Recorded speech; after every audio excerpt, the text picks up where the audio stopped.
In Liberia, West Africa, Compassion Corps has had the privilege to care for 62 orphan children and a widow named Martha. My name is Martha B. Paulukwala. It all started when I was in exile. During the first period of Liberia's 14-year civil war in the 1990s, Martha and her husband fled to neighboring Ivory Coast, where they became increasingly burdened to care for destitute refugee children. In early 1999, they returned home to White Plains, Liberia, and began building a small home of mud and sticks so that they could take in orphan children in their region. But in November of that year, Martha's husband grew sick, and within a few weeks, he passed away.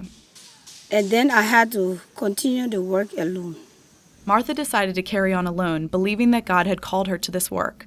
Aquila, Naomi, and Emmanuel were the first 3 children who came to live with her, and within 2 years, she had 29 kids. She started a school for her children, and she opened it up to the children of the community. It was the only school in White Plains, as the government school had been looted by rebels.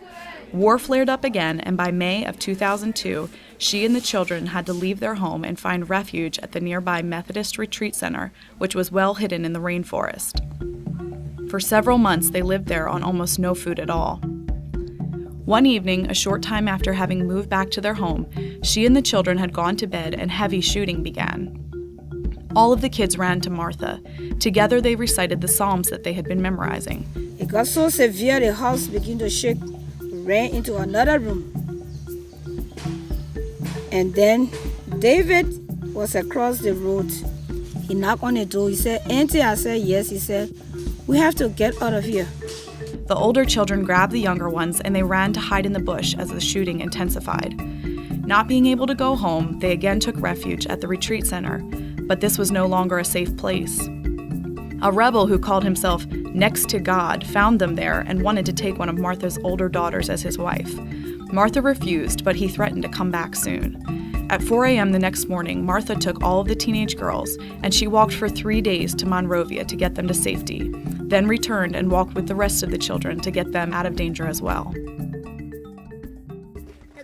The war finally ended in 2003, and Martha, with her growing family, settled back into life in White Plains.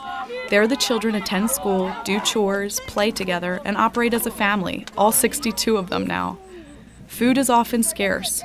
Emergency medical care is non-existent. Clothing is minimal. Housing is one small dark structure for the boys that floods during the rainy season, and a couple of rooms across the road where Martha sleeps with all of the girls.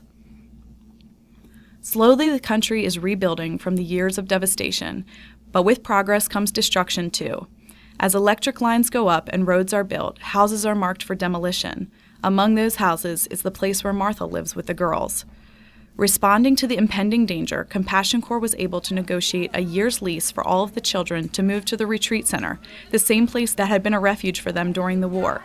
The excitement and joy was palpable as the children loaded up their bedding and the few belongings they owned and carried them to their new temporary home.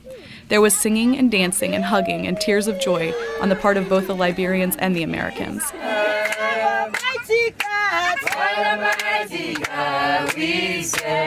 With the help of Compassion Corps' other Liberian partners, a fence was built for protection, repairs were made to the center to make it livable, and a generator was purchased that would give them electricity for a couple of hours each night.